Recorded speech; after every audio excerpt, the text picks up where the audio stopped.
This is The Red Line, where we interview three geopolitical experts on one big issue shaping the news both here and overseas. And I'm your host, Michael Hilliard. Unless you sat down and really talked with someone who's actually lived through the terrible 90s in Russia, it really is hard to fathom just how dramatic and upturning the collapse of the USSR and the transition to capitalism really was. You see, in 1991, when the major cracks in the Soviet Union appeared, the IMF suggested the transition between the communist state that the USSR was and capitalism be undertaken over the course of 10 to 12 years to allow a smooth landing for the Soviet people. But in reality, the Soviet people were given just 8 days between the end of the Soviet Union and the implementation of price controls being removed. Capitalism came in 8 days. And at that point, everything became a free-for-all. Everyone from scientists to soldiers watched their government, their support system, their retirement, their police just disappear overnight. And with almost everyone being employed by the state, many had no idea where the next meal would come from, whether they would ever be paid again, and if they would even be allowed to keep their own homes.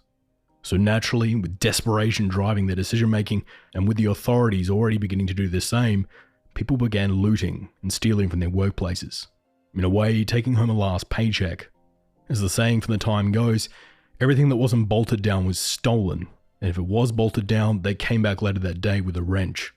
There was no plan, no transition, just pure, unadulterated chaos. And whilst men returning home with rucksacks full of typewriters to feed their families seems somewhat comical at times, other workplace items being stolen should cause more concern. At the death of the USSR, the state possessed a little over 30,000 nuclear weapons, some the size of apartments and others the size of a briefcase. And in the chaos, a number of these were reportedly stolen by unpaid and hungry soldiers, looking to trade them for food or drink, as at that point, everything in Russia was up for grabs. As future Vice President Dick Cheney would say of the situation, even if the Soviets only lost 1% of their nuclear weapons, which is generous, that would still mean there were over 300 nuclear weapons out there somewhere.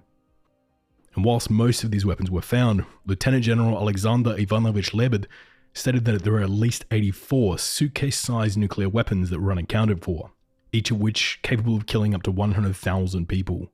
Some sources estimate the number of missing Russian nuclear weapons to be closer to 400, and others as low as 20 to 30. But due to Russia's poor reporting and the absolute chaos of the era, we'll likely never know the exact figure.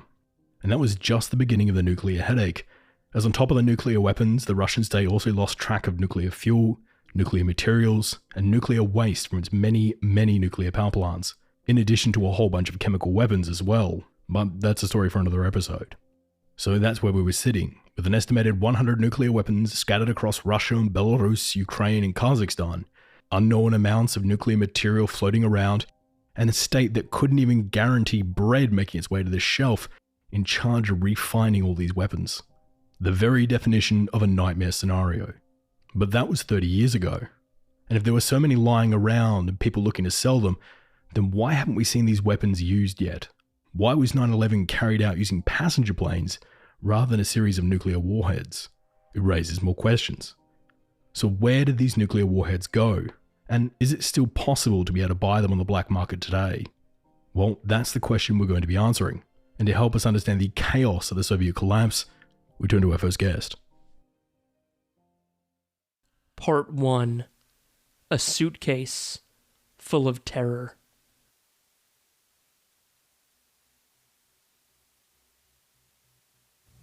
You're absolutely correct that conditions in the Soviet Union were chaotic.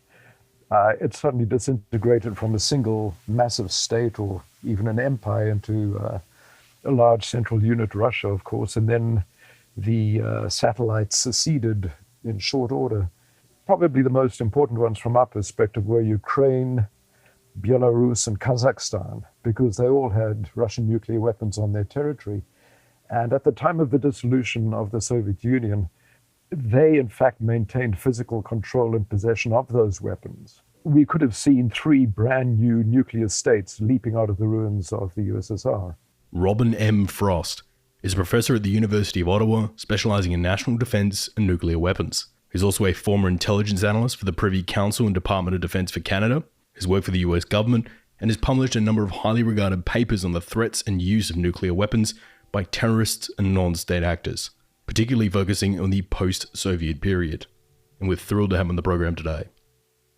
These warheads, these weapons did remain in these other states, and there was a considerable problem for all of the states about what to do with them. The other cause for chaos in the Soviet Union, as again I think everybody is aware, was the so-called Big Bang liberalization of the economy and privatization of the economy, which essentially shattered the Soviet economy and attempted to instantaneously create a free market on its ruins in a state that had no real, or no recent record anyway, of free market economics, capitalism, private enterprise, private ownership of the means of production, as the Marxists would say, and so on.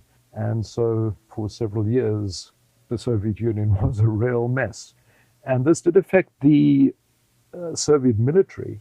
For a number of years after the dissolution of the Soviet Union, the Soviet military, like other members of the former Soviet state apparatus, weren't paid regularly, they weren't paid well.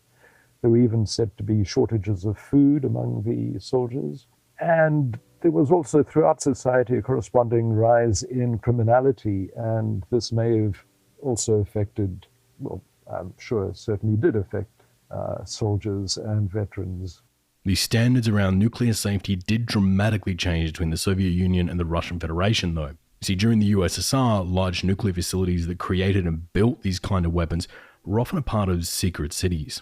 These cities that would often be in the middle of nowhere or well away from major cities were often kept off all official maps, and the majority of the population had no idea they even existed.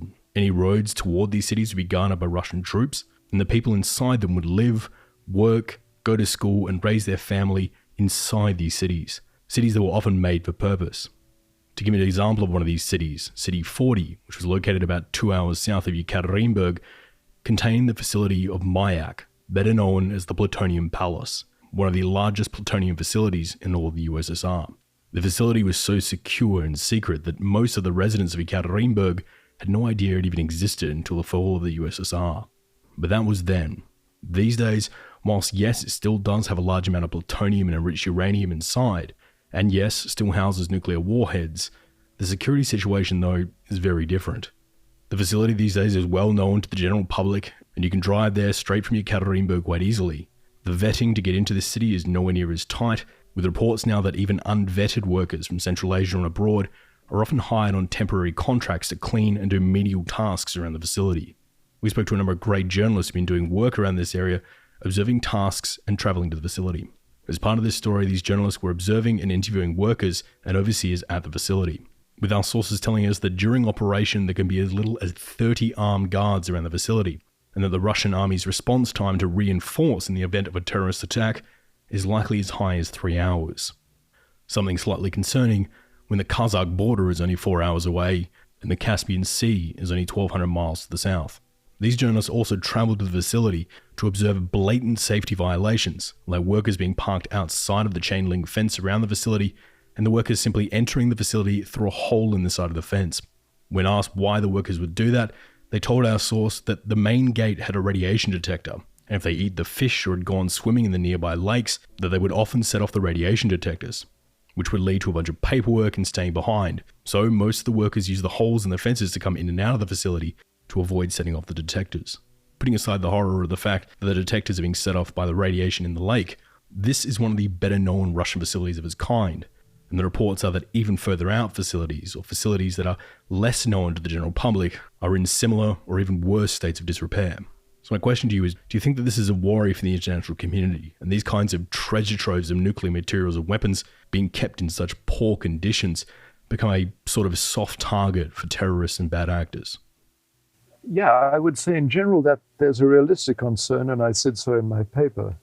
However, again, the evidence is that these sites, however poorly secured they may be, have not actually been leaky. The amounts of weapons, usable weapons-grade materials that have shown up in the so-called black market have been minute. Literally, I mean, we're talking about specks of plutonium, fractions of a gram. the last known incident of attempted trafficking of kilogram quantities of highly enriched uranium took place at least a decade ago. If I remember correctly, that involved 1.7 kilograms of highly enriched uranium. In general, the so-called nuclear black market appears to be dominated by opportunistic, bumbling amateurs who believe that nuclear materials can earn them huge amounts of money because there's a ravening demand for them. Anyway, to go back to an earlier point about the quantities of material that appear to have been stolen, or let's say appeared in the black market, the total amount of weapons usable highly enriched uranium that showed up by 2004 then was about 8.7 kilograms. Now bear in mind that this appeared in a number of different sizes, different degrees of enrichment. So, I won't say that the threat is negligible, but I would say it's not significant. So officially, we've intercepted some nuclear materials, but it is very difficult to know how much we've missed or has slipped through the cracks, as the Russians in particular are very sketchy on the exact figures of nuclear materials held and reporting how much is missing. But above all of this is the fact that we haven't seen a nuclear bomb detonated since the post-Soviet period. Periods that saw the rise of ISIS and Al-Qaeda and many other terrorist groups who would probably have loved to use a nuclear weapon in their attacks. So what is stopping a group like ISIS or Al-Qaeda or even Chechen separatists from being able to build a nuclear weapon and use it against their enemies? Is it the difficulty in creating the implosion triggers of the bombs? Is it the ability to get their hands on enough radioactive material without alerting authorities? Is it a difficulty in getting a hold of the plutonium and beryllium and polonium needed for most nuclear triggers? Or is it the knowledge that out of the small amount of people who actually know how to build a nuclear bomb and it's proprietary, very few actually have the inclination to do so for an organization like ISIS or Al-Qaeda? What has stopped one of these bombs going off? Which of these factors is responsible for terrorists not being able to build and use one of these nuclear weapons? All of the above. It's extremely difficult, first of all, to accumulate an appropriate amount of highly enriched uranium, for instance. And I should point out that highly enriched uranium actually covers a very broad span of material.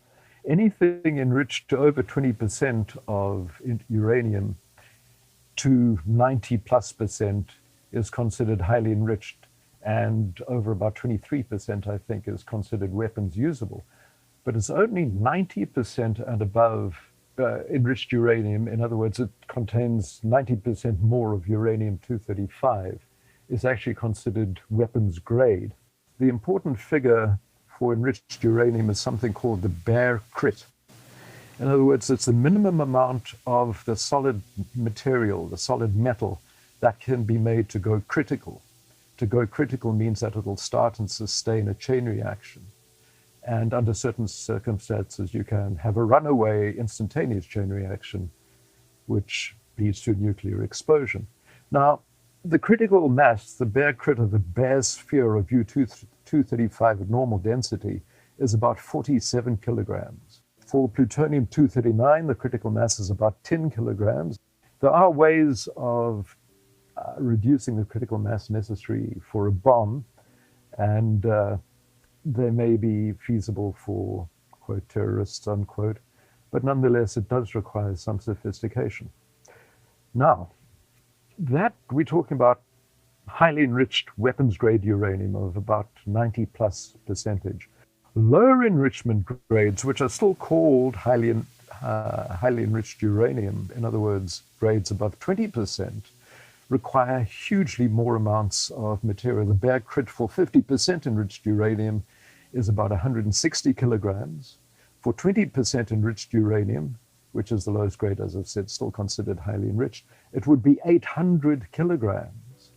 Reactor fuel, which does use, reactor fuel is typically low enriched uranium of about 3 to 5% enriched. But nonetheless, certain reactors do use highly enriched uranium, and some very specialized ones do use weapons grade or weapons usable uranium. But nonetheless, the most likely way that terrorist proliferators are likely to get hold of any form of uranium is in the form of powdered MOX, which is mixed oxide reactive fuel. Now, this stuff is a powder. And one of the crucial things about creating a nuclear detonation is that the material has to be compressed into a tiny volume in order to trigger and sustain the reaction. Now, if you've got a suitable amount of mixed oxide powder, which is a large amount, it's essentially unusable in a weapon. If you want to use it in a weapon, you have to get it down to, I think the physical term is its solid crystal phase rather than a powder. And to do that, you apparently need a very highly specialized press. And simply looking for this kind of press would trigger all sorts of alarms. Terrorists can't simply place an order for a certain amount of metal, uranium, or other weapons fuel. So they might have to wait for whatever might become available on the market. And they can't predict in advance what kind of material that's going to be. So far, all kinds of radioactive materials, from what's called radioactive junk, which is material contaminated by radiation, all the way to weapons-grade material, have appeared on the market. But your bad guys aren't able to know in advance what's likely to be available. So that obviously will complicate their planning greatly. One of the larger and probably more feasible concerns brought up by most of the experts in the field, including yourself and your paper, is not about terrorist actors building a nuclear bomb, but more about the salting of a regular explosive device. So can you take us through what salting is and why it is such a concern for people observing this field? Right, yes, that is a possible threat, and it's a much more realistic one. People think about nuclear weapons, nuclear explosions when they think about nuclear terrorism. What you're talking about is radiological weapons, radiological terrorism, and that is much more realistic. If you got hold of some reactive fuel, if you got hold of some spent reactive fuel, which is radioactively vastly hotter actually than fresh prepared reactive fuel, you could make a very nasty device by simply combining that with some high explosive and detonating it. For instance, as I mentioned, spent reactive fuel is extremely radioactive, but it's also extremely dangerous to handle. So anyone who somehow gets their hands on this stuff and frees it from its containers to an extent that they'd be able to build it into a bomb would likely kill themselves fairly promptly with radiation poisoning. There is the whole issue of so-called orphan sources. In other words, radiation sources used in industries like mining, in medicine, for instance. There's some very powerful sources used in medicine. There are even some powerful sources used in food sterilization. Now, these things are kept under much less security than actual nuclear materials. These are nuclear materials, but they are radioactive materials. Putting those into a bomb and detonating it would possibly not be especially lethal. However, the public fear and superstition surrounding radiation of any sort is such that detonating a radiological weapon, also known as an RDD, a radiation dispersal device, would cause a tremendous amount of public panic and concern. Depending on what materials were used, it may contaminate a certain area fairly permanently. Some people have said that if you use cesium-137, for instance, it has a particular affinity for concrete. And if a radiation dispersal device were detonated in a city and enough cesium glommed onto structures, those structures might need to be demolished. The other nasty thing about cesium is it has an extraordinary affinity for human tissue, especially muscle.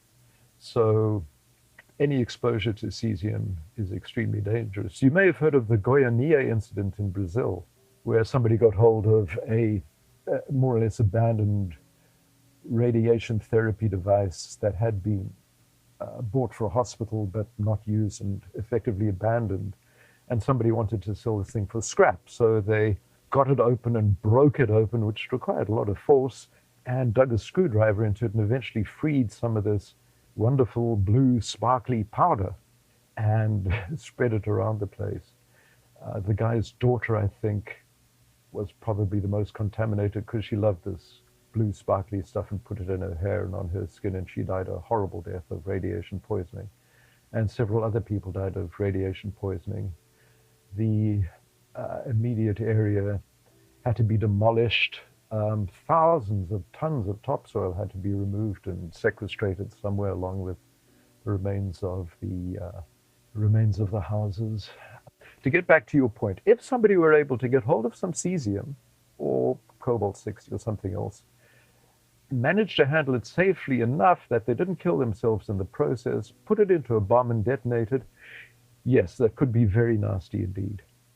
Knowing about radiation, knowing that there was radiation somewhere in the environment, would be enough to cause considerable panic and dislocation in a city. I mean, if something like this went off in Manhattan and it was a good-sized device, one could easily imagine all of Manhattan being evacuated, conceivably even buildings close to the detonation having to be demolished, and that area, however big it might be rendered uninhabitable for a considerable period. So yeah, a big, powerful RDD, radiation dispersal device, with a sufficiently large amount of sufficiently nasty radioactive material could be a serious concern. But again, you have to bear in mind that these sources do exist. They are kept under significantly less security than nuclear weapons or nuclear weapons usable material. And so they're a much more serious source of concern. And it's not only in the former Soviet Union that applies. These kind of things are used all over for all kinds of applications. Let's bring the conversation back to the Russian sphere for a moment. And something I find interesting is when you talk to members of the Russian mob or regional separatists, they often brag to you that they can get pretty much anything you want for a price, whether it be guns or drugs or even a submarine. If you have the cash, they can get it for you. But most of the ones we've spoken with draw the line at nuclear materials, explaining that dealing in that kind of stuff will bring a whole new level of powers down upon them. That whilst local comps look the other way on drugs and guns, plutonium is just a step too far. What powers that would come down upon them are these mobsters talking about here? First of all, the IAEA, in its nuclear trafficking database, specifically makes the point that organized crime doesn't appear to have been involved significantly or really at all in any of the cases of radiation smuggling or trafficking that are known. The other point is that organized criminals have the same fears and superstitions about radiation that everybody else does. They know that it's potentially extremely dangerous. They know that they don't know how to handle it safely. And so I think that accounts for quite a large part of the reason why it hasn't in fact been used. Interesting point you make is that the media, so-called, raised a certain amount of concern about these very points, about radiation dispersal devices and so on. And the interesting thing is that some of the people involved in trafficking, or rather trying to traffic these substances, did so because the media implied that there was a market for them and that they could make large amounts of money doing so. But as I've said, there has not been any real evidence that I know of, and I've seen a lot of the classified material as well as the open source material. There's been no evidence that I'm aware of significant demand for these substances from anyone, criminals or non-state armed actors. To some extent, I'm as surprised as you are. One would think, ipso facto, on the face of it, that there should be demand, that these would be useful devices for bad actors. But again, this doesn't seem to be the case. Well, what do you think has prevented a nuclear terrorism incident? Is it diligent, good government work, or is it just dumb luck? Yes, perhaps it is simply dumb luck. Although some of these sources are not that securely held, it seems more important that there doesn't appear to be the demand. Terrorists have many other options available to them if they want to cause death and destruction. The methods are simple, they're cheap, they're reliable, they're known quantities, they don't involve a great deal of danger to the people involved. I mean, IEDs in Afghanistan were very effective weapons, but they were cheap, simple. They didn't involve a great deal of risk to the people placing them. And so it's a little hard to see why terrorists would opt for such unknown, mysterious, extremely dangerous materials when they have so many other options that are so much more straightforward and effective available to them. Again, this doesn't mean it's never going to happen. And I don't want to suggest that we should have a cavalier attitude towards any of this material. I mean, I agree with everyone who says that both nuclear materials and radiation sources used in industry, in medicine, in mining, in food preparation, etc., should be very carefully secured. They should be carefully managed with a chain of containment from their manufacture to their disposal. But unfortunately, we do know that some of these things have gone missing, they do go missing, and there remains a risk that an RDD could be detonated somewhere.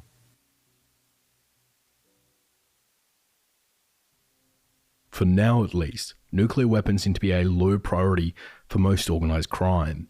So these groups, as well as terrorists, tend to look more towards the realms of RDDs, or radiological dispersal devices, as the resources needed to create a full nuclear bomb, as well as the payload and delivery method, require far more complexity and specialisation than most organised crime groups have on hand. This level of complexity is dominated by nation states, with nations like the US, China, Russia and the UK using their gargantuan economies and resources to create these weapons of mass destruction. But at the same time, North Korea, Pakistan, India and Israel, as well as at one time South Africa and almost Iran, used other methods to skip many of the steps that once held back the major powers. So how did these countries manage to attain weapons that Japan, Brazil, Germany, Canada and South Korea did not? Well, for that, we turn to our second guest. Part 2. Recorking the champagne. I think the nuclear weapons security is better than people think, with certain caveats. Specifically, I think that for American nuclear weapons, it is very, very difficult for them to detonate accidentally, or to be potentially stolen and then cracked open and then have the fissile materials taken out of them. Now, this does not mean perfect security, and there's definitely been a lot of incidents, especially, I don't remember the exact year, but I think it's within the last decade of, there was an incident where a US bomber aircraft took off with nuclear weapons on board. The weapons weren't armed or activated. If they fell off the plane, they wouldn't have gone up in a mushroom cloud, but they were on board the plane. It was not known to the soldiers like, oh, hey, by the way, you've got these things strapped on, and they flew most of the way across the country with nuclear weapons in the aircraft that they shouldn't have had in the aircraft. So I think that's an important distinction here where, yes, there's in the history of the United States and nuclear forces, there have been dozens, if not hundreds of these incidents where nuclear weapons, are in plane crashes or go missing or get dropped accidentally. And the good news is the weapons haven't gone off, which means the safety procedures or the mechanisms inside the bombs for making sure, what's often known as surety, right? You want the nuclear weapon to always go off when you want it to go off and to never go off when you don't want it to go off. I think those safety procedures are on the good side. But there are, of course, all these other things around that aren't as good when it comes to things like, are they on an aircraft that has a midair collision, or as the famous case in Arkansas in 1980, when a nuclear armed ICBM in the silo, I think someone dropped a wrench or other device and it ignited some of the fuel and the weapon blew up. It wasn't, again, the nuclear weapon did not detonate. It was ejected out of the silo in the explosion and landed somewhere downrange intact. So the weapon itself itself was safe, but obviously a very unsafe situation. So I think that's kind of the long-winded way to say they are secure in some respects, probably more secure than people think, but in others, not as secure as people think. Eric Gomez is the Director of Defense Policy Studies at the CATO Institute. His research focusing on the US military budget, force posture, as well as arms control and nuclear stability within East Asia. Eric was also a member of the Project on Nuclear Issues, Nuclear Scholars Initiative program, where he conducted research on the impacts of the US intermediate range missiles on US-China strategic stability. He's also a very good friend of the show, and we're thrilled to have him back. Some of these are somewhat artificial, but to give the broad overview, right? So in general, tactical or battlefield nuclear weapons are those that have really small yields, right? Under, in some cases, historically under like a kiloton of explosive power. So, still more powerful than most conventional weapons, but definitely like less powerful than the bombs dropped on Hiroshima and Nagasaki. And these weapons, the idea of them is to be for battlefield use, that you can use them over relatively short ranges to target things that are relatively smaller, but things that you want to make sure that you destroy well. So things like a air base or a armored division in the field, that you want to try and affect a bigger area than you can with just individual conventional munitions, but you don't want to unleash a gigantic nuclear explosion. And they still exist. The Russians have a lot. The United States has some, but not nearly as many as it used to. Tactical nuclear weapons were a very, very big deal in the Cold War and in Europe, where both the NATO and the USSR were fielding many, many thousands apiece in order to sort of ensure that any kind of conventional conflict would go nuclear quickly. And for these types of weapons, they are generally small, right? Because if you want them to be both low yield and relatively shorter range, that means they need to be able to fit on things that are smaller, like artillery shells, like depth charges, even like certain landmines. So they're very small devices, which means not a lot of fissile material in them, which means that they're portable. And when the Soviet Union collapsed, a huge concern for the United States was what happens to all these weapons now that the Soviet Union and its government is falling apart? How do we secure them? How do we make sure they don't fall into the wrong hands?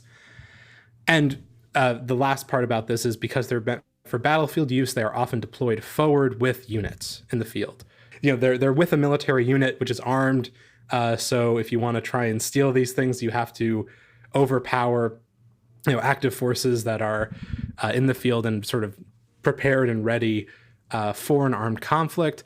But it also means that they're not sort of in a hyper secure location. So there's a trade-off there.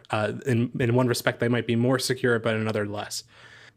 Strategic nuclear weapons are typically those fired over much longer ranges, much higher explosive yields, physically larger, right? These are the warheads mated to or attached to ICBMs, intercontinental ballistic missiles, SLBMs or submarine launched ballistic missiles, things of that nature. And these are generally harder to steal, or they have generally higher security because they are typically on the home territories of the countries that have them. They aren't really forward deployed. In the case of a submarine, they are forward deployed, but they're underneath the ocean, right? Submarines are one of the most survivable forms of nuclear delivery vehicles we have. So that makes them pretty darn secure.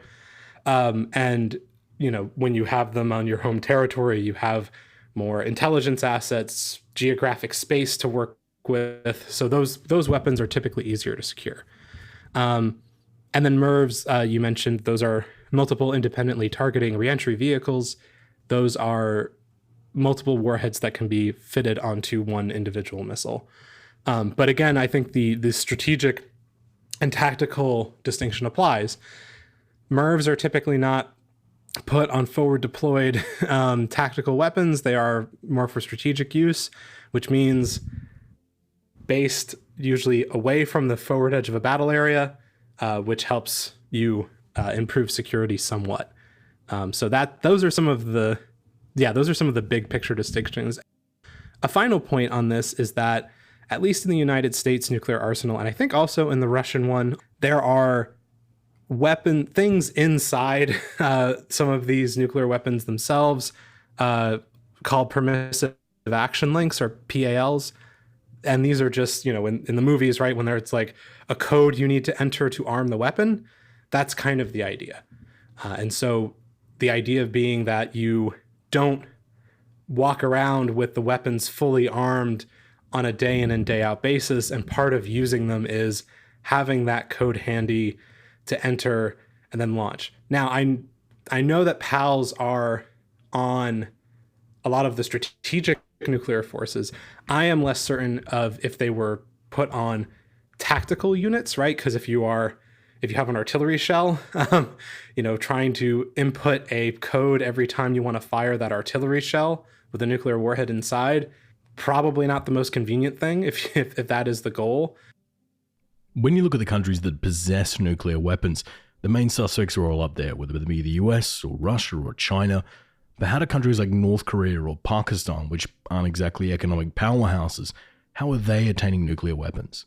And if that's the case, what stops a country like Iran or Saudi Arabia or Venezuela going down the same road as a Pakistan or North Korea?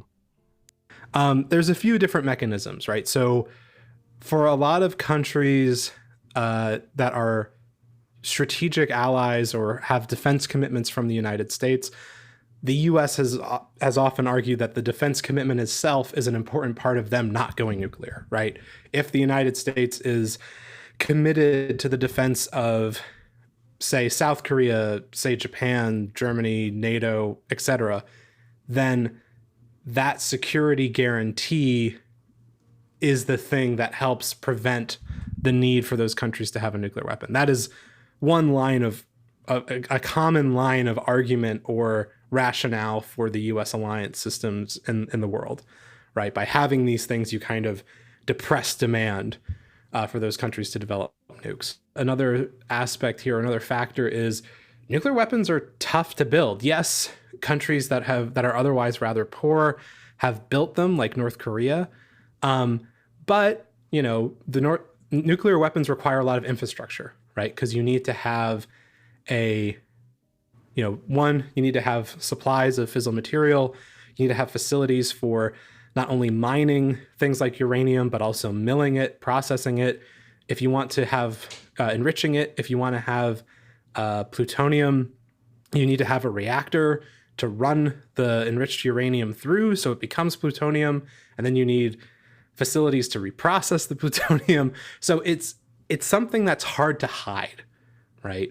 Even, in both the cases of North Korea and Iran, the United States and even, private individuals using commercially available satellite pictures, for example, were able to kind of tell, hey, they're trying to build something here.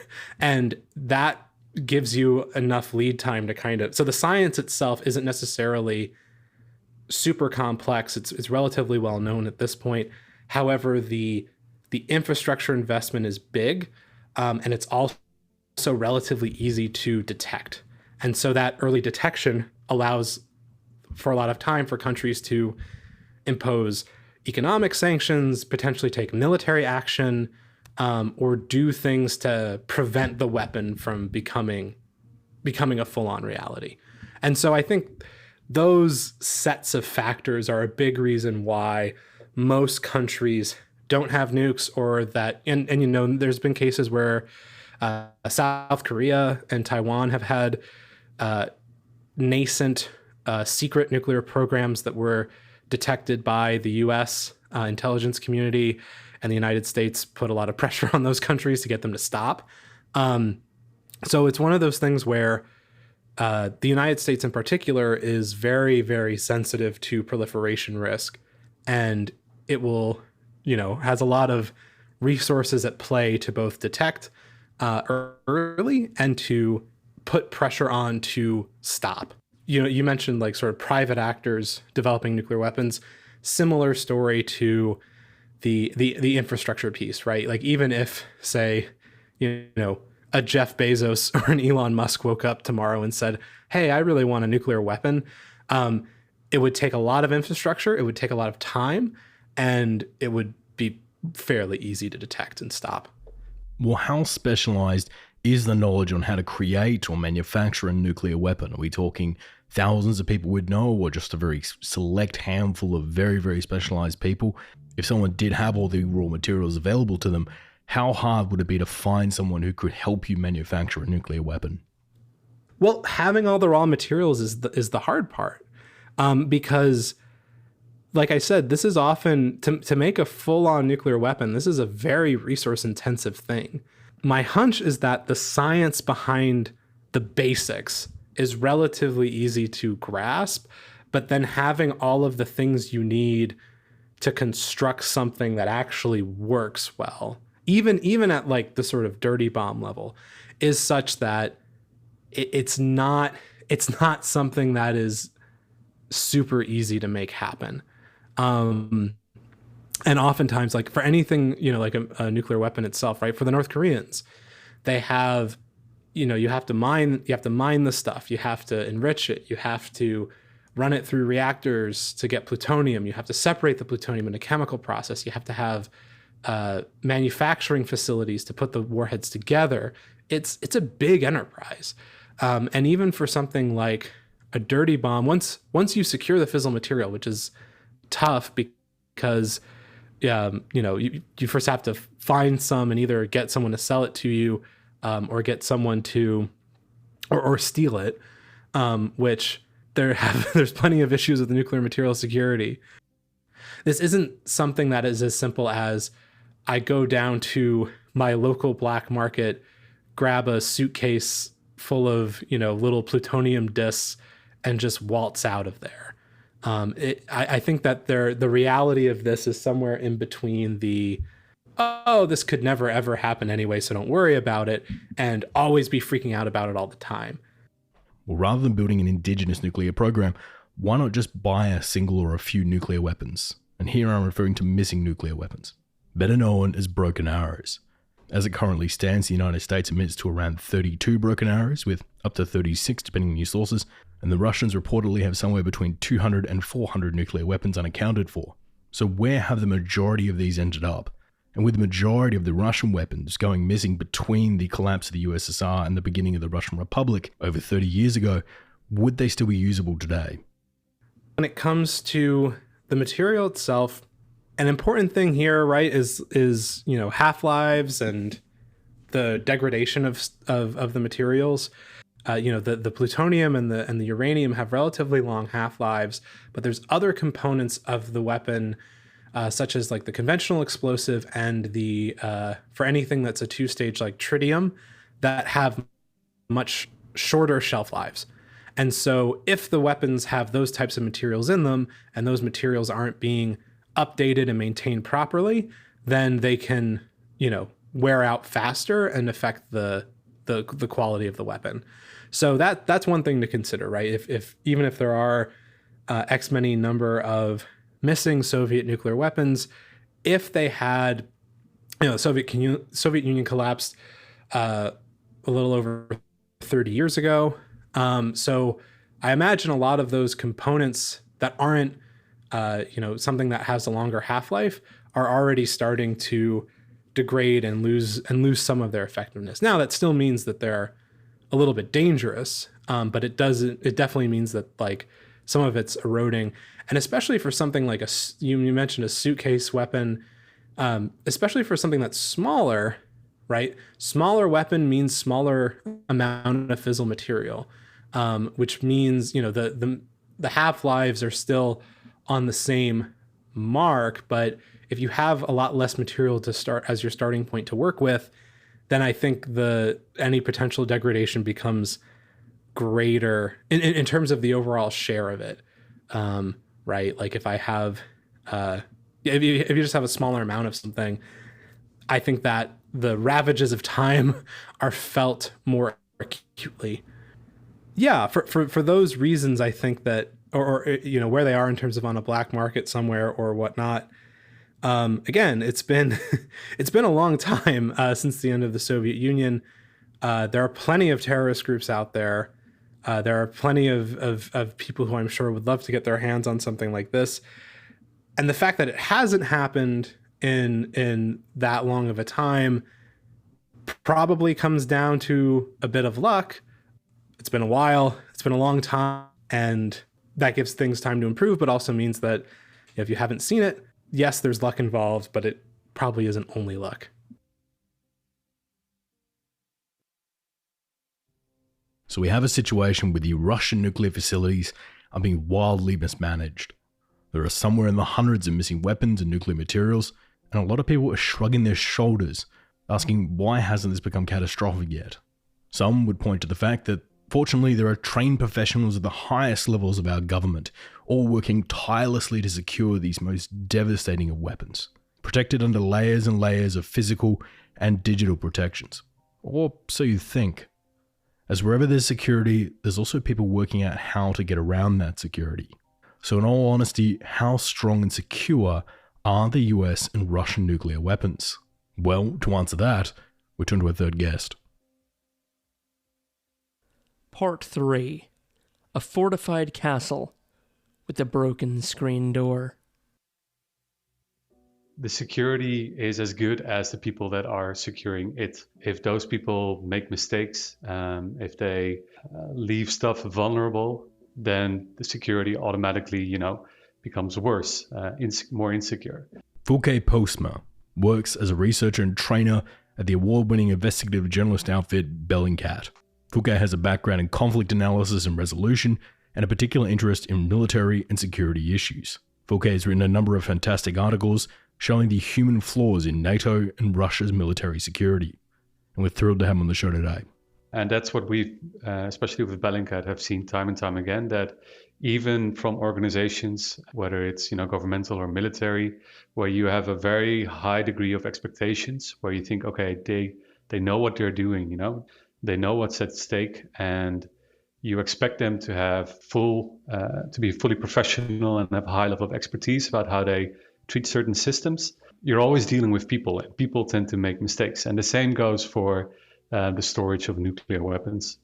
So let's give an example of what you mean by app data being used to betray a user's security. Recently, a story came out of investigative reporters who are gathering troop locations of elite US Special Forces and US black sites via Fitbit data.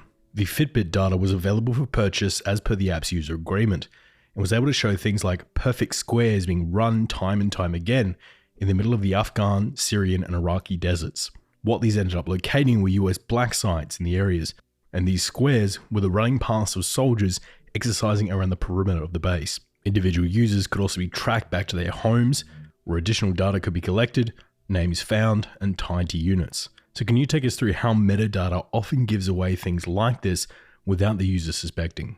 Bellingcat has made great use of all of this data that is now available on social media through satellite images, leaked data on the black market, you name it. And we've really made use of all the data to, like you said, investigate subjects in a new way, which they seem to catch up to, right? So these intelligence agencies, even military forces, they don't seem used to the idea that there's all these different new ways where you can follow them, track them, investigate them. And you mentioned like the Fitbit one.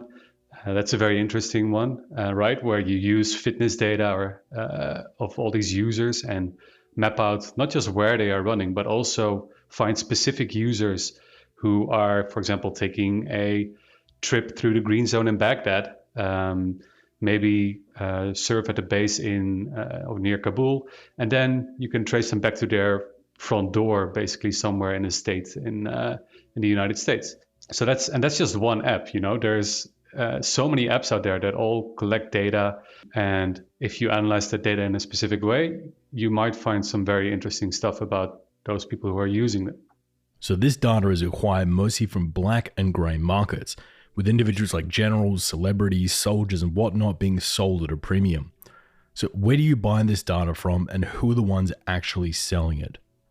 If a country is relatively corrupt, that means that people who work at these tech companies or maybe even governmental institutions, they want to make an extra buck and maybe decide to take data that is in their systems that might be very secured to people from the outside trying to get in, but can't handle someone from the inside taking the data out. And so people who are close to those systems and want to make a buck, they take that data and offer to sell them through, let's say, Telegram groups or on the dark web. And what we see is that the more corrupt a country is, obviously, the more you see this kind of trade going on. So particularly in Russia, this is the case where you can buy, for example, flight data on all kinds of people, but also like the car registrations, passport data, you name it. And what sort of information can you extrapolate from someone's flight data or passport data? Right. So if you're doing an investigation, you think about all of these data as puzzle pieces, right? So fitness data, for example, could be one puzzle piece. Someone's Facebook account or LinkedIn account or who they're following on Instagram, but also where their car is registered, where they've been, driving, or where they've been flying to and from. All of this data together could paint a really rich picture about what people in certain functions are doing. So in Russia's case, we use this a lot for the GRU, Russia's military intelligence agency, and we follow those agents around using all these data. And this could go as broad as you can imagine it. So, for example, we've even used wedding photos of a family member of a GRU high official to say something about who he is connected with and who he is connected to. So obviously you're buying this data on Russian and Chinese generals, but surely Chinese and Russian intelligence agents are buying this about US generals and US security apparatus as well. Yes, probably. And obviously data in Western countries gets hacked and leaked as well. Which ties back into our main story here, where a few years ago, a Bellingcat revealed that the entire US nuclear training program for soldiers guarding nuclear weapons and facilities was accessible through a regularly used study flashcard website. Can you take us through how all of this came to light and what you found here? So here, I'm based in Amsterdam, and here in the Netherlands, we have these nuclear weapons. Everybody knows this, but we can't, you can't go to the government and discuss it because the government will say, well, we can neither confirm nor deny that we have them. It's a secret, etc. Which is, democratically, it's quite annoying. So I thought, okay, let's see what we can find using open sources, right? These weapons have been lying around here for like 60, 70 years. There's only 2 pictures of them actually being, in the Netherlands. And I thought, with all these new investigations that we're doing, can we find something on nuclear weapons? And that's where this started. And so I basically began checking a Wikipedia article about, how are these weapons protected here in the Netherlands? And an American squadron is sent over and they maintain them here at an airbase called Foeke. And that's where I started searching for specific terms. So the squadron is called the Munitions Support Squadron, which the soldiers themselves will give the acronym MUNSS.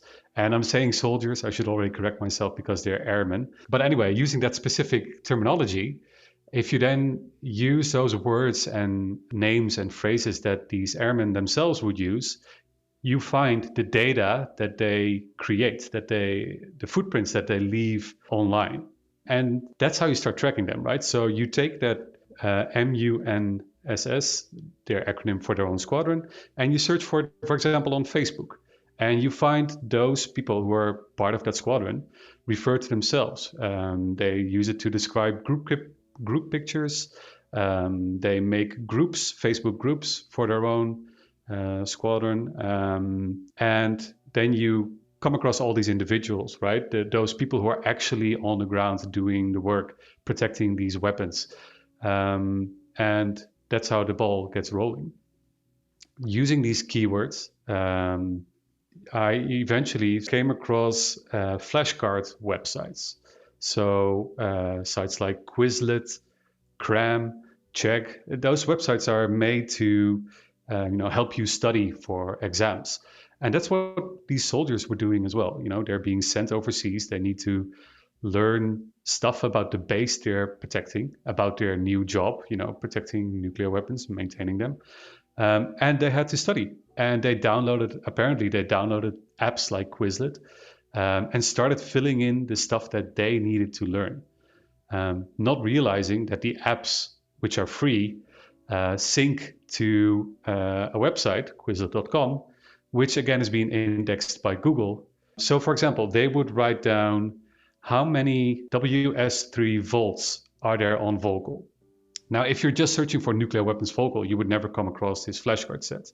But because I've been, delving into the terms they use, and the WS3 volt, the weapons storage and security system, is the specific container where the nuclear weapons are stored in at this airbase. And that's how they refer them to. So using that term, I came across their study material. And once I had one, set of study materials, it became very easy to find all the other study sets that they were going through and all the information that they were learning. I saw this information for Volkel Airbase, but by changing the name, obviously you look for the Turkish airbase where nuclear weapons are stored, in Belgium, in Italy, and for every base, it was basically the same kind of information. Depending on the role that the soldier had, you could find various aspects of the base that they were protecting.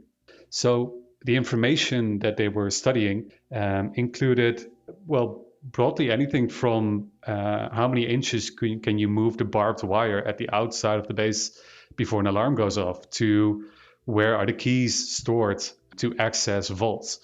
How do the vaults work? Like how long does it take for them to come out of the ground? How many minutes does it take for somebody to be able to put their hand on a nuclear weapon? But also very basic stuff like, where are the cameras? Do the cameras have night vision? What do the cameras see? What don't they see? Which doors and windows have sensors, and how do these sensors work? Even down to how often do we need to patrol?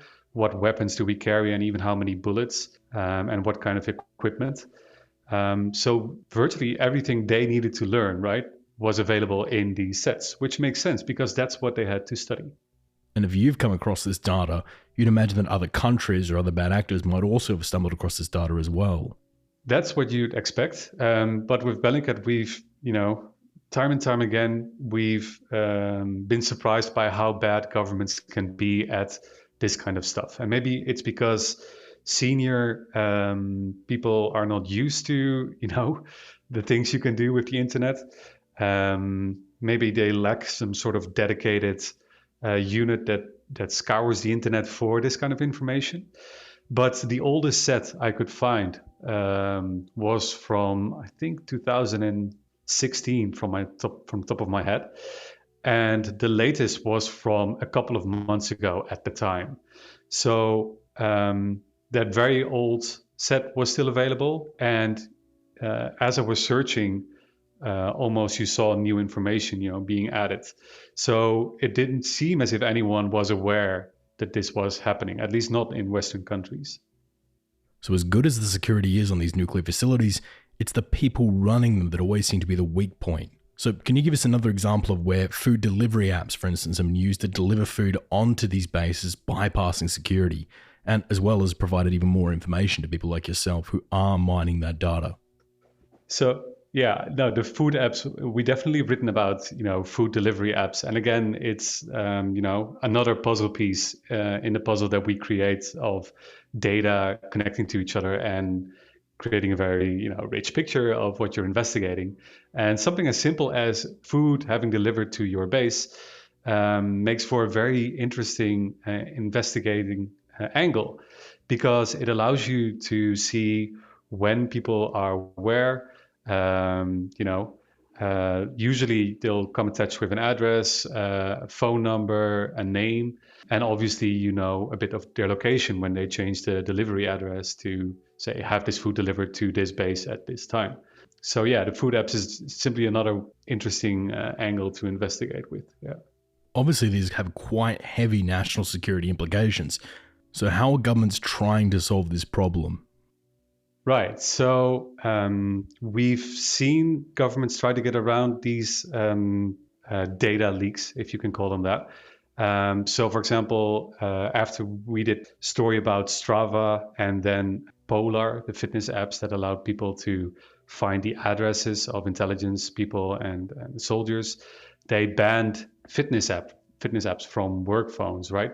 But even despite this ban, you can still find soldiers using these platforms, and you can still use it as a way to investigate people. So I'm not sure what their solution for them is, but for us, it's pretty clear that despite these sort of like top-down orders of, we're not going to use these apps anymore, that doesn't mean that the people themselves will have a personal device on them with them where they still use these apps. So obviously, as an investigative journalist, you're following Russian and American soldiers. And as someone who's investigated both sides here, what are the pivot, what are the changes you have to make when investigating Russian soldiers versus investigating NATO soldiers? It's actually quite a lot easier to do these kind of investigations on Russian social networks like VK. So there are these Telegram bots that allow you to search for users, search for the historic sort of legacy of a profile. So you can sort of go back in time and see what changes happened when they changed your profile picture. Profile pictures from VK in general have apparently all been indexed, and using some facial recognition software, you can easily connect. If I have a photo of a Russian soldier, you just throw it in this software and it picks up all across VK where this soldier appeared in photos. We saw this a couple of weeks ago with a GRU spy who tried to infiltrate the International Criminal Court in The Hague.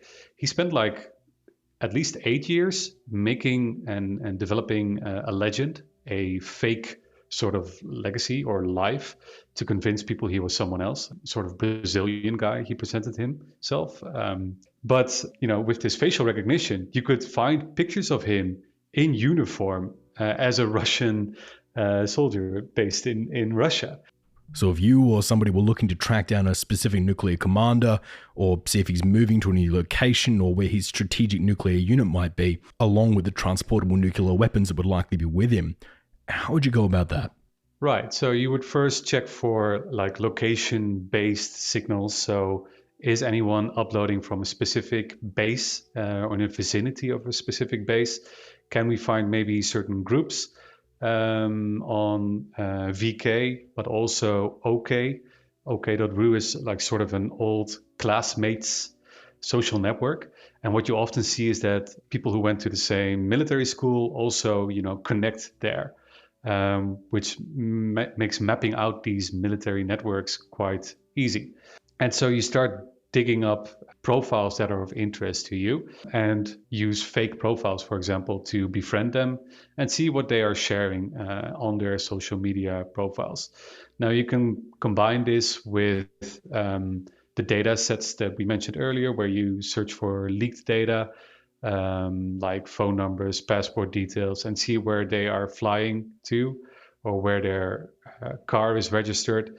And then you map out this network more and more. You gather as much information that you can from their social media profiles, and you might combine that with, for example, satellite imagery so you don't just get a good overview of what these people themselves are doing. You also get a good overview of what the environment looks like, what is changing on maybe a military base. Are they developing something?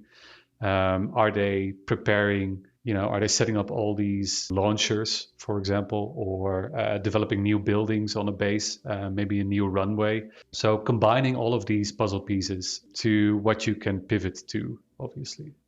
So it seems from what you're explaining to us that whilst, yes, some of these nuclear facilities have great internal security, and whilst, yes, on paper they are very, very secure, that it's the people that are usually the weak points, whether it be through metadata they're not aware they're leaking, or through simply just being careless. Is that what you've come across in your work? Yes, I would say so. I always deal with what people leave behind.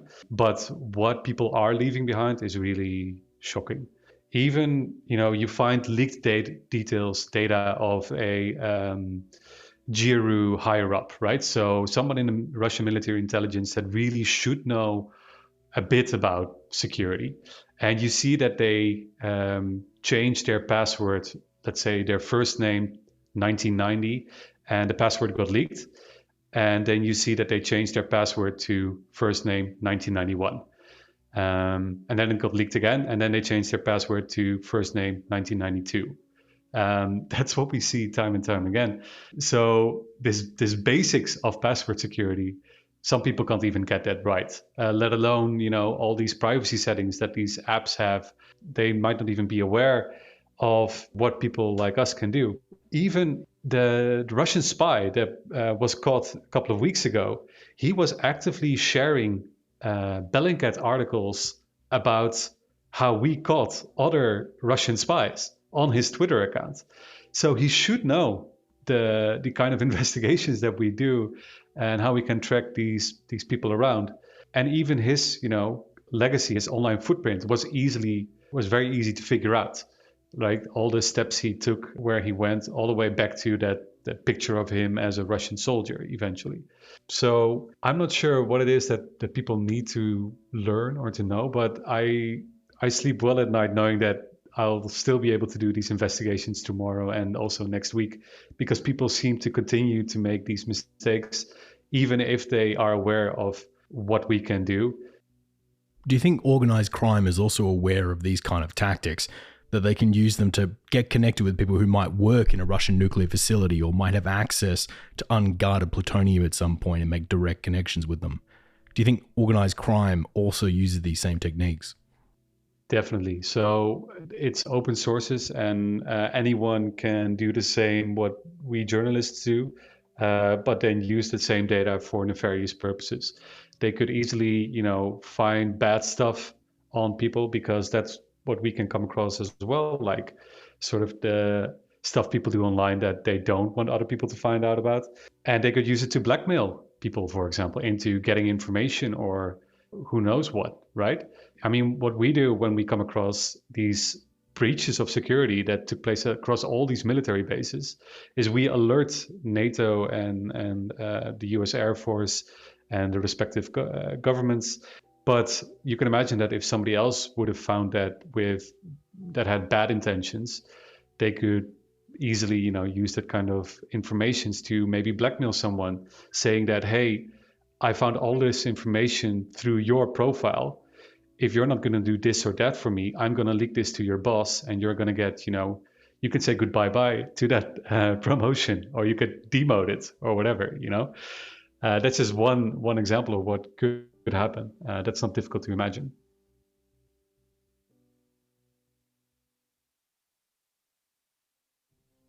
So far, we've seen quite a number of fatal weaknesses in our nuclear facilities and security. And as secure as many would like to portray them, both at a human level through metadata or through a government level like the Russians not patching their facilities or being able to account for hundreds of their own nuclear weapons, the situation is frankly stark. But what are the real threats? What will be the most likely scenario when things go terribly wrong? Well, for that, we turn to our final guest. Part 4. Dumb Luck. Nuclear security is quite a broad concept, and it can range all the way from the likelihood of escalation of nuclear use between nation states through to accidents, miscalculation, all the way through to protecting material, design, secret, technicians, and whatever. So it's quite a broad gamut that we're talking about. I think there are some things that have got better. So definitely since the 1990s, there's been more of an awareness of the so-called loose nukes problem. We saw this really sort of flourish after 9/11 and the worry that, the idea that terrorists might get hold of nuclear material or build a bomb, etc., nuclear 9/11. We also saw it with the Obama administration's nuclear security summits and a whole host of other things surrounding that, including UN Security Council Resolution 1540 about guarding nuclear materials. So we've seen a push towards that. I think nuclear material and possibly facilities are more secure against traditional terrorist actors than perhaps they have been in the past.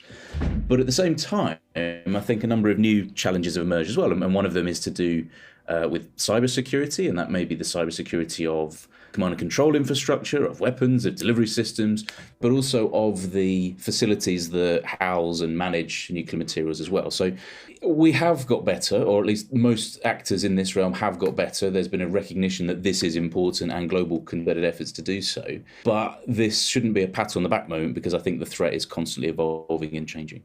Andrew Futter is professor at the University of Leicester, who specialises in contemporary nuclear weapons issues and specifically emerging technologies and their impact on nuclear strategy. He's also the author of The Politics of Nuclear Weapons, and has written extensively helping to advise and inform various think tanks and national governments. And we're thrilled to have him join us today. Actually, I don't think any country is particularly open about this. To some extent, the IAEA looks at the safety and security of civilian nuclear facilities. When it comes to weapons facilities, you kind of have to take each country on what they say, and that the fact that it is in their interest to make these facilities as secure as possible. And as I'm sure you know, there's been a number of sort of breaches and accidents and things going wrong, even in what we might think of as the most secure and best managed countries when it comes to this stuff. So it's not easy to monitor. It is the simple thing. Again, there was a push over the last decade or so to bring states together to think about best practice in terms of nuclear security, particularly around material facilities, export controls. But ultimately, what happens inside countries is kind of up to those countries, and there isn't a great deal you can do from the outside. And even the countries that we might think of as being slightly more open are not really open about this stuff in the truest sense. So when it comes to nuclear facilities, like for instance Russia's Mayak facility, which are openly not on top of their security, what options does the US actually have available to it to be able to push the Russians to properly secure this facility? It's difficult. It's creating a nuclear security culture is not an easy thing to do. Making sure that those that are at plants or those that are involved are aware of the significance and responsibility involved is not always easy. And again, this is not just in other non-Western parts of the world. This kind of applies to everybody. I think in some cases, there's been a real overconfidence. There's a feeling that just because nuclear weapons haven't been used in war or detonated in warfare since 1945, that therefore we somehow figured it out and got it right, and we've done all the right things. And quite a lot of scholars would argue that really we've just been quite lucky. And this might apply right across the board, from so-called accidental nuclear launches, inadvertent escalation, but also just to the fact that maybe we've been lucky that nuclear material designs or information have just not reached exactly the sort of people that might have used it. How does the black market for nuclear weapons today compare to, let's say, 30 years ago when the Soviet Union was collapsing and everything was pretty much up for grabs? Has it gotten easier or harder for organized crime and other units to be able to get their hands on nuclear materials if they wanted to? There is a problem. I think governments have clamped down on it. It's not as simple as perhaps the fear was 30 years ago of just walking into places and somehow taking stuff away. And don't forget, radioactive materials are not straightforward to move. Not least are they heavy, but they're radioactive. You've got to find a way of actually doing this. You've got to find a way of getting out of a country. Not insurmountable, I suspect. But the other classic example that many people look to is the AQ car network. And I think the important thing about the AQ car network, which is probably the classic example of nuclear smuggling, not just necessarily in material, but also in designs, blueprints, and whatever else, is just how widespread this was, just how Khan was able to push this to so many different countries for so long, and that it took quite a while for him to be stopped doing it. But it just shows that this is not an easy problem to deal with. And can you elaborate a bit for us on the operations of the AQ Khan network? The Khan network essentially comes in two parts. So the first bit is AQ Khan stealing secrets from Urenco. AQ Khan's a scientist at Urenco in Europe during, I think, the 60s or 70s. He stole blueprint designs, took them back to Pakistan, and then this was key to helping Pakistan develop its first nuclear weapons, alongside help from China as well. But then what we saw, and still not entirely certain whether this was known by the Pakistan government at the time, but as Khan began essentially an international network of supplying material, designs, blueprints to all sorts of different actors. And these include many of the states that we in the West would begin to be really worried about and many of whom would become part of the so-called axis of evil. So North Korea would be involved in this, Libya, Iran, Iraq, Syria, and potentially others as well. Khan's network came to was rounded up, I think, in 2004, and again, just because enough evidence had amassed to be able to do this, to bring it to a close, but not before an enormous amount of particularly information had been moved around. And one of the ways that Khan did this was by establishing lots of different front companies in different countries that also had legitimate business interests, which made it very, very difficult to untangle. But I suppose the flip side is it shows that it is possible if national intelligence agencies do cooperate to prevent this stuff, but not before quite a lot of damage had been done. So far in the episode, we have covered a lot of the barriers that hamper a terrorist group from being able to create their own nuclear weapons. But what about if a state that had nuclear weapons were able to assist the terrorist group to acquire a nuclear or radiological weapon? Like Pakistan assisting the Taliban to get a weapon or something of that variety. Is that a concern that someone like yourself would have at the moment? So it's probably worth unpacking this a little bit. So a state gives a terrorist group loads of assistance. A nuclear armed state provides not necessarily a working bomb, but all the bits needed to get to that. This is possible, but that state would be doing so presumably knowing that if it was found out that it would be held responsible for any use by that terrorist group. And a lot of states are very unwilling to delegate control of nuclear weapons in general, let alone give it to a terrorist group that may do something that would be against their interests. The more likely scenarios, I suppose, are to do with a dirty bomb, so requiring radiological material that then you could blow up with a conventional explosion. So this wouldn't be a nuclear blast as such, but it would cause enormous lots of problems. It would spread radiation.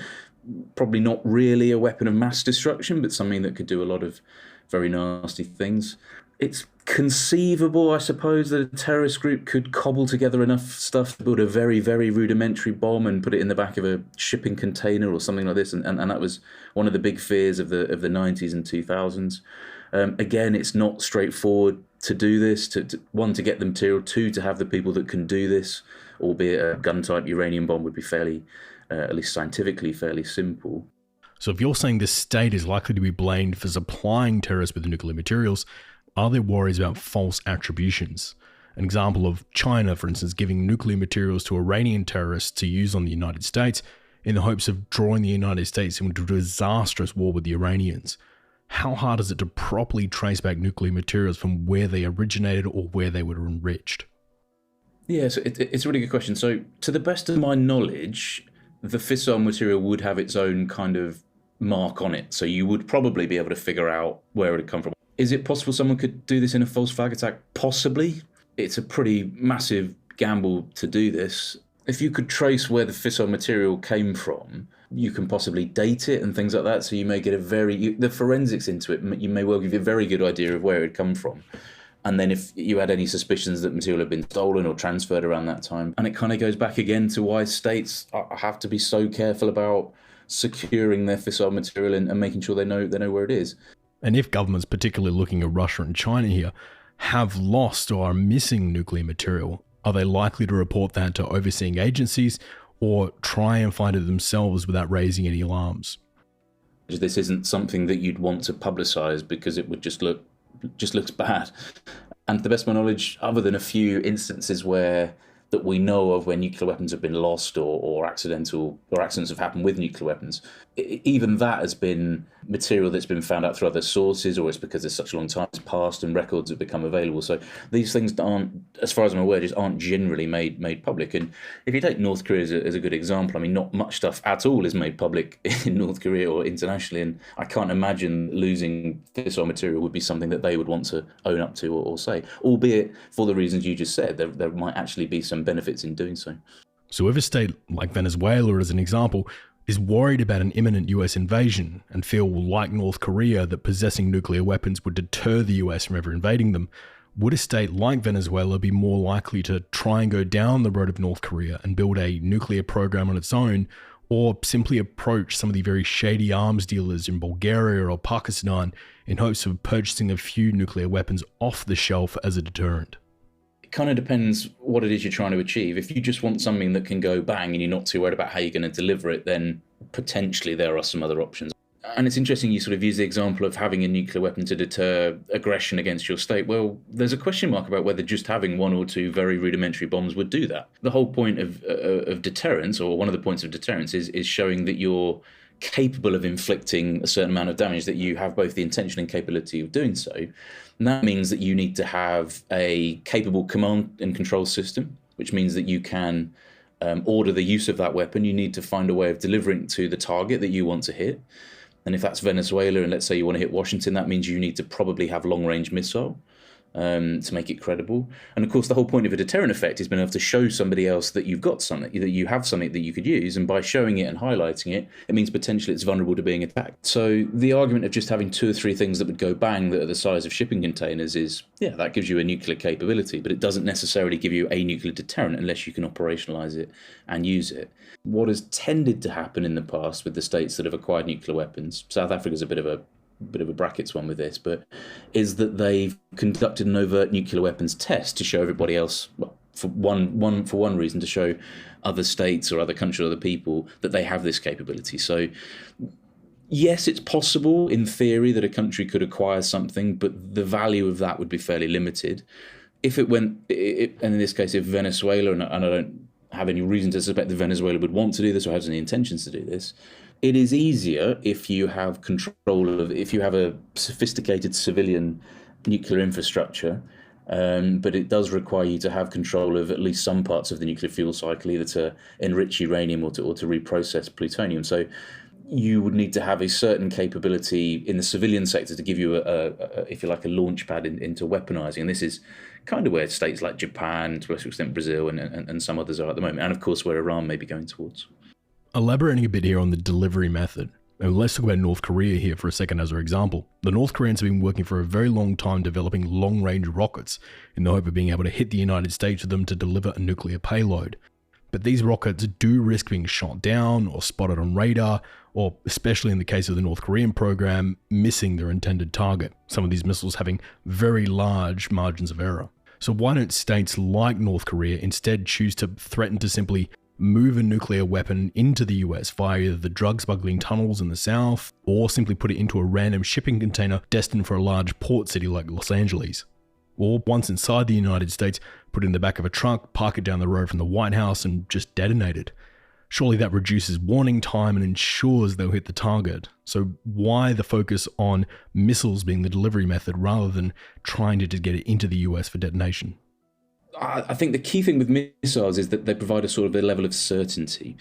We know that if we launch this missile, it will get somewhere near where it needs to be, and we know the adversary realizes that. If you wanted to try and deploy your nuclear weapons in another way, and like you say, smuggling it into a port, whatever else, I mean, that's perfectly possible, but that's much harder to communicate, I think, to an adversary, and actually would look incredibly reckless. I mean, how you would maintain control of that system, and a whole host of other things. Would it be? Does that mean you would constantly have a ship that was out there with this crate with this shipping container on it? Do you only ever leave it in port, and then your adversary would know because you were surging out loads of ships? So there's a whole host of problems around how you would assure and manage that capability. It's not impossible, and indeed, in some ways, the Russian Status 6 nuclear armed torpedo is kind of a bit like this. It's an idea of having something that you can essentially float into a harbour and explode when you want. But there are, again, a number of command and control problems and vulnerability problems as well of how you make sure that capability is ensured, is credible. Whilst most nations' strategic nuclear weapons are usually kept far from the front lines, tactical nuclear weapons seem to be making a bit of a comeback. These are smaller nuclear weapons kept right up at the front line with far less security. These were also the weapons of the USSR, and the US were talking about scaling down during the dying days of the Cold War.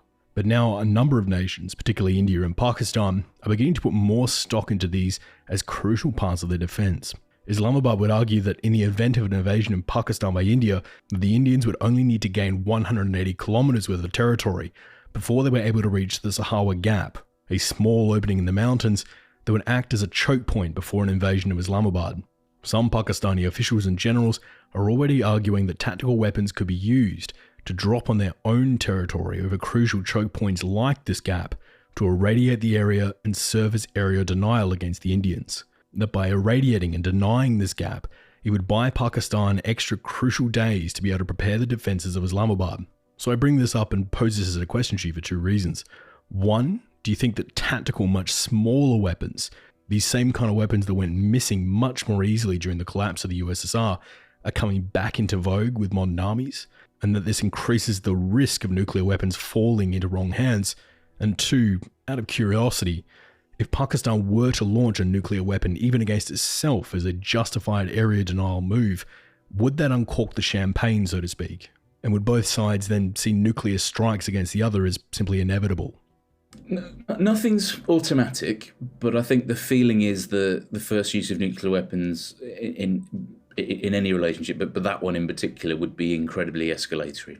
No one could say for certain what would happen next, and perhaps most importantly, no one could say for certain that nuclear use would not follow, or some sort of exchange would not follow.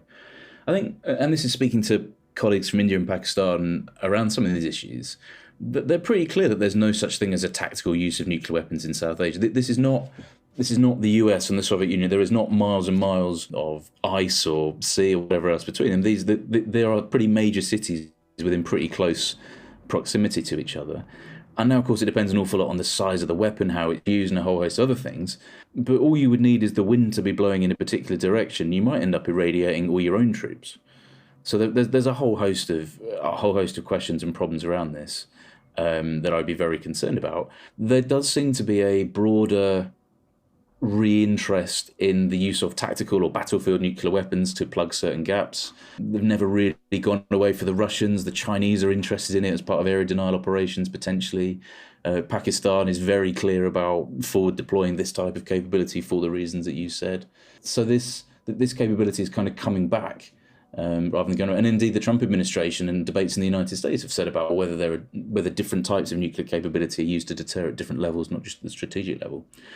So with the degradation of a lot of these facilities across the world, the relaxing of some attitudes toward this issue, and the increased prevalence of tactical, less secure nuclear weapons appearing across the battlefield, what do you think has actually prevented a nuclear weapon from being detonated by a terrorist or being sold on the black market to certain bad actors?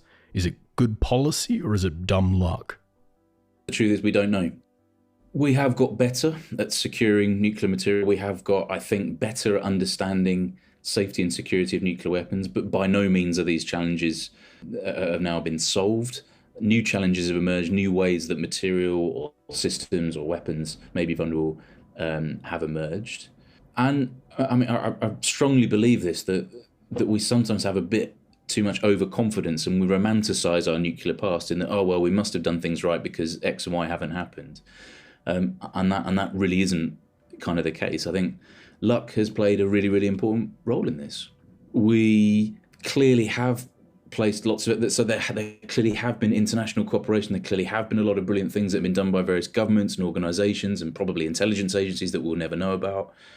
But again, these things can never be 100% perfect. And I think it's one of the things that I try and do in my work is I don't push people to think a particular thing about nuclear weapons, but we do need to be very clear about what happens if one of these things go off or it ends up in the wrong hands, and therefore it's in everybody's interest to try and make them secure. Whether you believe that deterrence works and nuclear weapons play an important role, or whether you think we shouldn't have them, the reality is they are here, and we need to make sure they're as secure. The nuclear weapons, nuclear material, nuclear facilities are as secure as we can possibly do it, and that has to be at the forefront of everybody's mind.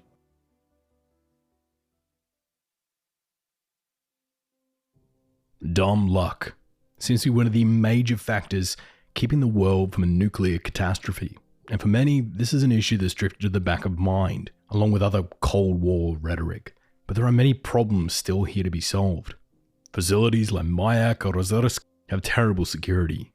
And if bad actors wanted to get a hold of the mountains of plutonium inside of it, all it would take are a few dozen well-armed fighters, or bribing a few of the unvetted personnel inside. If these actors really wanted to, they could get whatever they need and be into the Caspian and then on to Russia, Azerbaijan, Iran, Kazakhstan or Turkmenistan within 4 hours. And these are only the facilities we've actually had people put eyes on. Once you get way out into the Siberian wilderness, storage facilities have way less oversight, with reports from soldiers guarding these facilities that they don't know how many chemical Novichok shells they're guarding, with these soldiers suggesting that it's somewhere between 30 and 40,000 shells. A margin of error that could mean someone stealing 10,000 Novichok shells before anyone even noticed. And even if the Russian state did notice, it would be very unlikely they would raise the alarms until it was far too late. We still have missing Suitcase nuclear weapons that are completely unaccounted for. And yes, the triggers and electronics have likely broken down in the 30 years they've been without specialized maintenance, but the nuclear material inside, that still has life. And whilst the degradation of these triggers may save us from a loud explosion and mushroom cloud over Manhattan, they won't save us from the short blast that goes on to throw silent radiation across the city. And if you even remember how chaotic the stock market and economy was after 9/11 took down the towers, imagine having to abandon New York City overnight. But it's not just problems from 30 years ago that still come back to haunt us. And whilst we put so much effort into protecting our nuclear weapons with barbed wires and cameras, it's the people in charge of guarding those weapons that are almost certainly the point of failure. With critical information shared online, generals and officials leaving themselves open to hacking and blackmail, and other faults that we have no idea who or how many other people have discovered. The main thing that seems to be saving us is that black market sellers are wary of selling it as a product. As whilst local police may look the other way on guns and drugs, nuclear material would bring a whole new level of scrutiny down upon them if it got out. We're also somewhat saved by the fact that the information is pretty highly specialized, and that so far terrorists haven't been motivated or patient enough to go down this path, opting for little bits of plutonium at a time, instead opting for explosives or powders. But is that really enough to keep us safe forever? That the next ISIS or similar group won't go on to buy small amounts on the black market, or scrape together 10,000 fire alarms, or scrap a bunch of medical equipment from captured hospitals in order to create a terrifying weapon capable of debilitating an entire major city in the blink of an eye. We roll that dice every single day, and so far, our luck's been pretty good. But as anyone who's sat at the table long enough will tell you, that luck eventually runs out.